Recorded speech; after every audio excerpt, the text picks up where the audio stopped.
आज दीप अमावस्या म्हणून घरातले सगळे दिवे काढले. म्हणलं घासून पुसून स्वच्छ करावेत, पूजा करता येईल म्हणून. आता काही ठिकाणी ह्याला गटारी अमावस्या सुद्धा म्हणतात. आता इथं मी कणकीचे दिवे बनवत होती म्हणून आस्ताला सुद्धा अगदी मम्माने बनवलेत ना तसेच तिला दिवे बनवायचे होते म्हणून ती मनापासून प्रयत्न करत होती. आरव असताना सुद्धा मला भरपूर मदत केली. आता कणकीचे दिवे आपण करतो ना तर 5, 7, 9 असे करायचे. मी 5 केले होते. सगळ्या दिव्यांना हळदी कुंकू लावून व्यवस्थित मी पूजा करून घेतली. आता आज ना फुटाणे आणि लह्याचा नैवेद्य असतो. फुटाणे आणायचे विसरले होते त्याच्यामुळे ना आज फक्त इथं देवाला मी ना लह्याचा नैवेद्य दाखवला आणि देवाला नमस्कार करून घेतला. पूजा तुम्हाला मी जवळून दाखवते. एवढं छान आणि इतकं प्रसन्न वातावरण वाटत होतं ना घरात की काय सांगू तुम्हाला. आणि इथं बघू शकताय पूजा बघा.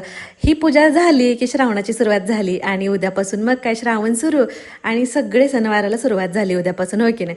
तर चला आता पूजा तर छान झाली होती. आता मुलांचं ऑप्शन करायची आमच्याकडे पद्धत आहे. म्हणजे मुलांना नजर लागू नये, त्यांचं आरोग्य सुखी राहावं याच्यासाठी ना मुलांचं ऑप्शन करून घेतात. म्हणून मी 10 वाजताचं ऑप्शन केलं आणि दोघांनी ना देवाला नमस्कार करून घेतला.